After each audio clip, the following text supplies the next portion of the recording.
কিছুমান গুৰুত্বপূৰ্ণ দায়িত্ব বহন কৰি আহিছোঁ সামাজিক ক্ষেত্ৰত। কোনো চৰকাৰৰ কোনো দল কোনো ৰাজনৈতিক কথাত আমি নাই আৰু আমাৰ নিজৰ নিজৰ পৰিচয় আছে। সমাজখনৰ বহুত কথাত আমি জড়িত, সেইকাৰণে হয়তো মাতিছে, কোনোবা অহা নাই, কোনোবা আহিছে, সেইটো পিছৰ কথা। মই যিহেতু নাছিলোঁ, মই কালি ৰাতি আহি পাইছোঁহি উত্তৰাখণ্ডৰ পৰা, আৰু এইটো কাৰণে মই পাটিয়ালৈ যোৱা প্ৰগ্ৰেম কেঞ্চেল কৰি মই আহিলোঁ ইয়ালৈ, যাতে আমাৰ কথাখিনি তেওঁলোকে জানে। তেওঁলোকে কি ক'ব খুজিছে সেইটো পিছৰ কথা, কিন্তু আমি কি ক'ব খুজিছোঁ, আমি কি বিচাৰিছোঁ, আমি ইয়াৰ উচিত ন্যায় বিচাৰিছোঁ।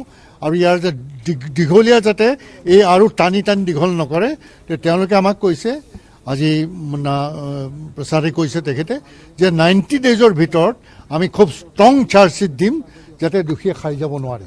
বাকীখিনি ইয়াৰ পিছত যিখিনি ন্যায়ালয়ে ন্যায় বিচাৰটো দিব, আৰু আমাৰ যিখিনি চাৰ্জশ্বিট হ'ব সেইটো খুব ষ্ট্ৰং চাৰ্জশ্বিট হ'ব, আৰু দোষী যাতে কোনো কাৰণত খাই যাব নোৱাৰে, তাৰ কাৰণে আমি চেষ্টা কৰিছোঁ।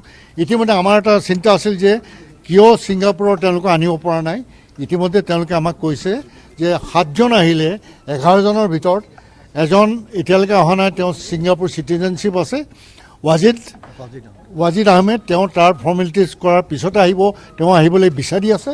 কিন্তু আৰু 3গৰাকী কাইলৈ আহি আছে, গতিকে 11জনৰ ভিতৰত